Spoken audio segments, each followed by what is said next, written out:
माझं सोलापूर न्यूजमध्ये आपल्या सगळ्यांचं स्वागत। भूम तालुक्यातील सुटका गावाच्या परिसरातील तलावाजवळील रस्त्यावर मध्यरात्री वाघाचे दर्शन झाल्याने परिसरामध्ये खळबळ उडाली आहे।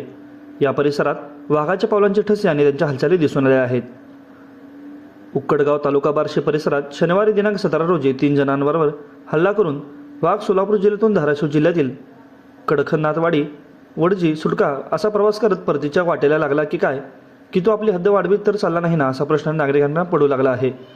वडजी तालुका भूम येथे वासरावर हल्ला केल्यानंतर तब्बल 4 दिवसानंतर गुरुवारी दिनांक 23 रोजी रात्री 1 वाजता सुटका परिसरातील तलावाजवळ एका नागरिकाने वाघ रस्त्यावरून जाताना पाहिला।